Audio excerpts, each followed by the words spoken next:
In the opening scene, movie began as Jessie jolted awake to the blood-curdling sound of a scream that pierced through the darkness. For a moment, she couldn't tell if it was a dream or real. Her heart raced, and beside her, her boyfriend stirred in confusion. "What was that?" he whispered. Neither of them knew, but the fear in the air was undeniable. They had been camping in the woods with their best friend, but now everything seemed wrong. He unzipped the tent, and the night air hit them like ice. In the dim moonlight, they saw the unthinkable. Their friend was being torn apart, devoured by something that looked almost human, but wasn't. But as soon as he got close, before he could react, it lunged, sinking its teeth deep into his shoulder. Jessie's breath caught in her throat, grabbed the first thing she could find, a shovel, and, driven by pure adrenaline, ran toward them. With one swift, powerful swing, she brought the shovel down on the zombie's head, killing it instantly. But when she looked down at her boyfriend, blood pouring from his wounds, she knew there was no saving him. Tears streamed down her face as he gasped for breath, growing weaker with every second. "Jessie," he whispered, but before he could finish, his body went limp. She knelt there, heartbroken and numb, for what felt like hours, until finally, her best friend's voice snapped her back to reality. "We have to go, now."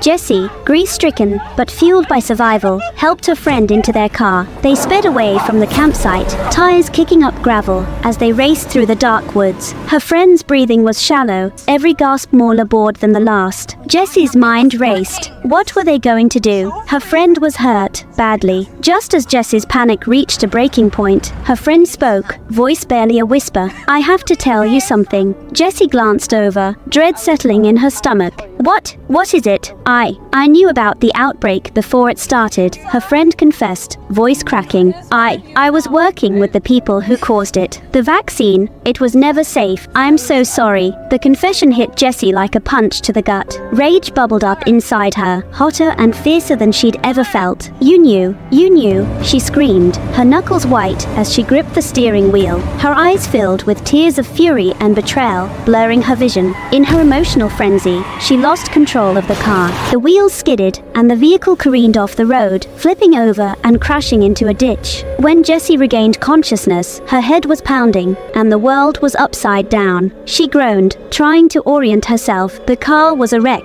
The windshield shattered, blood smeared on the dashboard. But worse than that, outside the car, a zombie lurked in the shadows. It was drawn to the wreck, hungry for fresh prey. Her heart sank when she turned to her best friend, still trapped in the passenger seat. But it was too late. She had already turned, eyes vacant and skin a sickly grey. With a shaking hand, Jessie grabbed a piece of broken cardboard and did what had to be done, ending her friend's suffering with a heavy heart.